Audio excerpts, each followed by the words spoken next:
ഈശോയുടെ നാമത്തിന് എന്നും മഹത്വമുണ്ടായിരിക്കട്ടെ. കുരിശിൻ്റെ വഴിയിലൂടെ എന്ന നൊയമ്പുകാല വിചിന്തനങ്ങളിലേക്ക് എല്ലാവർക്കും സ്വാഗതം.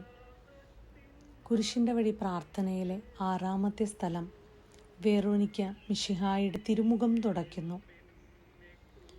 നമുക്കും മറ്റുള്ളവരെ സഹായിക്കാൻ കിട്ടിയ അവസരങ്ങളിൽ ഒരുപക്ഷെ പല സാഹചര്യങ്ങളിലും നമുക്ക് മറ്റുള്ളവർ എന്ത് കരുതും, അല്ലെങ്കിൽ നമ്മളെ എങ്ങനെ മറ്റുള്ളവർ ജഡ്ജ് ചെയ്യും എന്നതുകൊണ്ട് മാത്രം പല അവസരങ്ങളിലും നമ്മൾ മറ്റുള്ളവരെ സഹായിക്കാനുള്ള അവസരങ്ങൾ നഷ്ടപ്പെടുത്തിക്കൊണ്ട് സഹായഹസ്തം വെച്ച് നീട്ടേണ്ട സമയത്ത് അതിന് അനുകൂലിക്കാതെ അത് നിരസിച്ച അവസരങ്ങൾ ഉണ്ടായിട്ടുണ്ട്.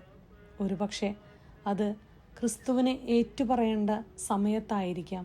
നമ്മുടെ ജോലി മേഖലകളിലോ പഠന മേഖലകളിലോ അല്ലെങ്കിൽ നമ്മളുടെ കുടുംബ അന്തരീക്ഷത്തിലോ ക്രിസ്തുവിന് വേണ്ടി, അവന് വേണ്ടി, അവൻ്റെ ശബ്ദമാകാനായിട്ട് ചിലപ്പോൾ നമുക്ക് കഴിയാതെ ഇരുന്ന സാഹചര്യങ്ങൾ ഓർത്ത് മാപ്പ് പറഞ്ഞുകൊണ്ട് ക്രിസ്തുവിനെ പറ്റി ഒരാളോടെങ്കിലും നമ്മൾ സംസാരിക്കും. അവൻ്റെ സ്നേഹത്തെക്കുറിച്ച്, അവൻ നമുക്ക് വേണ്ടി പിടഞ്ഞ, അവൻ നമുക്ക് വേണ്ടി ചിന്തിയ ചോരയെക്കുറിച്ച്, അവൻ സഹിച്ച പീഡകളെക്കുറിച്ച് നമ്മൾ ഒരാളോടെങ്കിലും ഇന്നത്തെ ദിവസം സംസാരിക്കും എന്നുള്ള ഉറച്ച തീരുമാനം നമുക്കെടുക്കാം.